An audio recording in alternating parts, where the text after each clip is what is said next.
What's going on? It's Michael with Walk the Path. I'm here with Cris Smith with Fitnext. We're going to talk a little bit about fitness and his journey. So Cris, tell me what Fitnext is. Fitnext is a personal training, group fitness, private studio. Basically what we do is we have everybody fill out a health history assessment, goals and objectives form, and based off of that, we tailor workouts geared toward their specific goals, even though they're in a group environment. So anybody looking to get in shape, set goals, nutrition related, fitness related, that's what we cover. Okay. Why is fitness important and how does somebody get started? Fitness is important, I like to say, from a health aspect. A lot of people don't realize that fitness is a natural remedy for a lot of ailments, health risk, lowering blood pressure, lowering cholesterol, arthritis. Mentally, fitness can boost your mood by increasing endorphins. So, from a health standpoint, fitness is very important. From a vain standpoint, if you want to feel better, I think a lot of people seek out fitness just, vain, I say vain, but that leads into that mental standpoint as well. They just feel better about themselves. I know myself, if I'm having a bad day, a good workout tends to boost my mood a little bit. But one way to get started into fitness, I would say, is sit down, think about some goals. I like to map out goals, figure out what your game plan is going to be. We like to make nutrition goals, we like to make physical goals, and we like to make mental goals and objectives, I should say, when we're doing it. And when you set goals, you want to set an overall broad goal, but then set some small goals, break it up along the way when you actually start your program. That way it's not overwhelming, and it'll help you to stay on track. If you set an overall goal and then let's say every week I want to accomplish a certain thing, every month I want to accomplish a certain thing, and then the overall goal, let's say by the end of the year, you've kind of kept yourself on track, reaching that overall goal. Fitness-wise, getting into it, if you haven't worked out in a while, definitely consult your physician. That's my waiver right there. Consult your physician, we like to say everything like that, because you never know what your workout level might be. You could have high blood pressure and then you start something like a grueling workout and kind of end up, injuring yourself. So keep that in mind, but always make sure you're in good health before you start it. But then after that, kind of seek out, if you've never worked out before, professional advice, or if you don't want to seek out professional advice, just do your research on different gyms, on different types of workouts that you might be interested in, equipment as far as shoes, gear, all that kind of stuff is really important when you're working out, getting into fitness.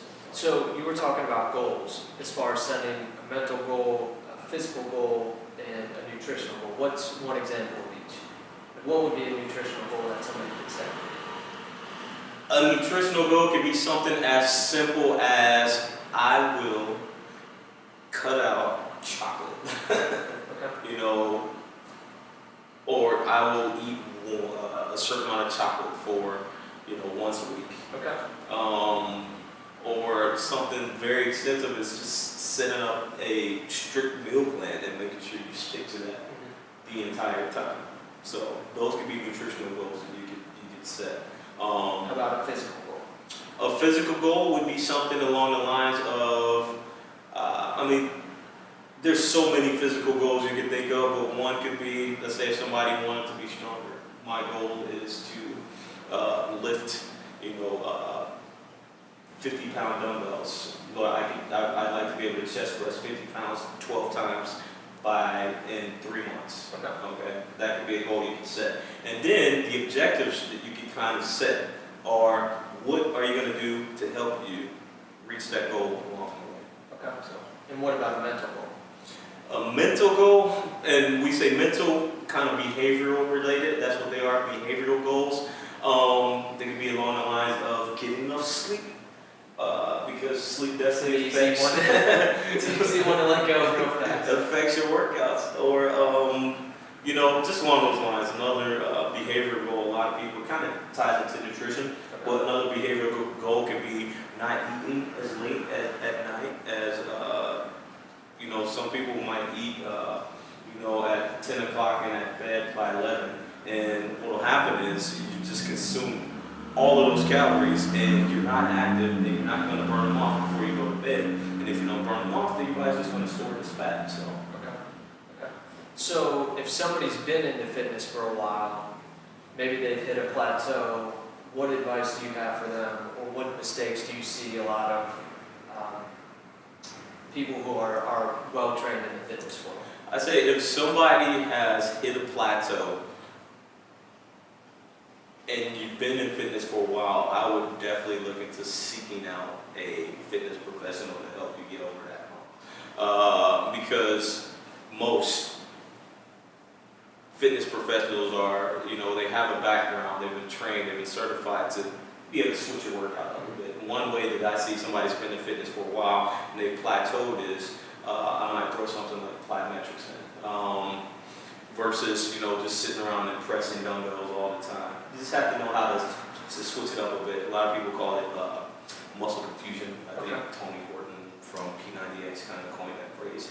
But, knowing how to switch up your workout so that you're not doing the same thing over and over again, shocking the muscles, shocking the system, so that, a lot of people try to they try to gauge their workout off of, if I'm not sore, it's not working, which isn't really true, but sometimes somebody might be able to take you to a workout, do things that you haven't thought of, do it in ways that you haven't thought of, just to shock the system, so you can kind of get over that hump. Okay. And tell me this, what are ways that you get motivated to do a big workout? Is it, listening to the right music? Is it listening to a motivational speaker? What gets you amped up that maybe somebody I am super vain, meaning before I get to look at a workout, this is horrible.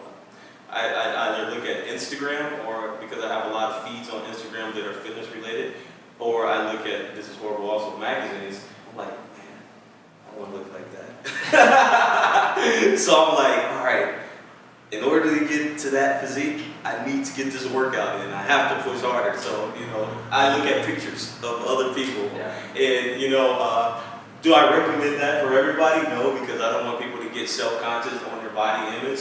But I'm not a self-conscious person. And for me, that tends to work. Sure. I don't even listen to music when I work out. Really? Okay. I talk to myself when I work out. It's all mental and internal. I'm a very intrinsically motivated person. But if I'm thinking about skipping a workout, I'll definitely start looking at pictures. Like, I need to get to that level. So. Cool. Okay, a little bit more on the fitness stuff. When you're doing a workout, how do you feel about stretching? Should you stretch beforehand, after, not at all? Should you get away without stretching? Yeah, I wouldn't say get away without stretching. Stretching should be done before, during, and after the workout. There are certain types of stretches you can do, and it depends on the type of activity that you're doing. Stretching is probably the most neglected part of a workout, I should say, and it should be the most important part of your workout, because if you're not warmed up, if you're not stretched out, the worst thing you want to do, especially after you've been working out for a while and you've been reaching your goals, you go and try a new lift, you didn't stretch out, and then all of a sudden you pull a muscle on your back, you're going to be set back for about a month or so until you can start working out again. So stretching before, just to warm you up.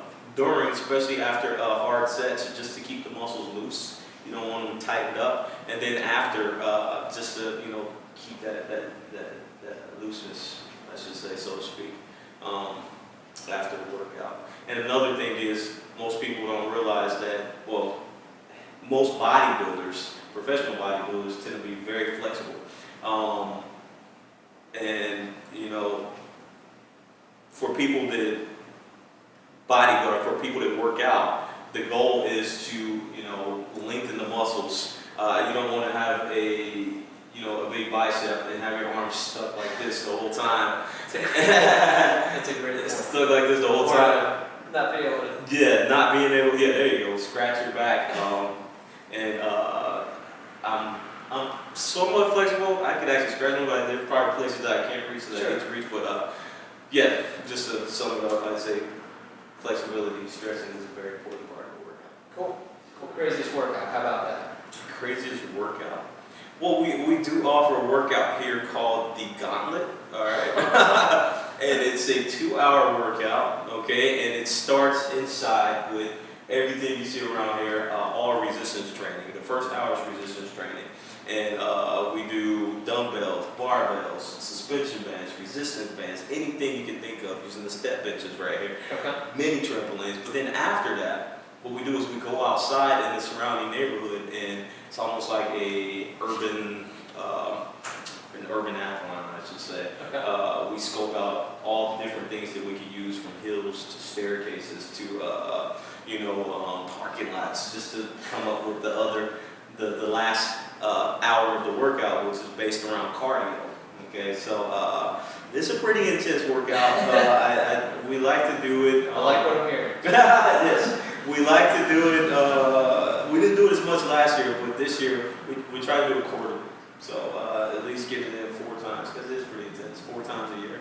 And a lot of people usually will have this place packed. I think last time we did it, we had about 30 or a little bit more. 30 people. Okay. Yeah, in our little small space, so it's pretty good. It's a crazy workout. Any final advice or thoughts for people out there making their journeys? Just do it. That's the only thing I can say. If you have a goal, and the worst thing to do is just think about it and write it down, but never pursue it. So the main thing is, if there's something that you want to do, I just say you just go after it, do it, and you never know.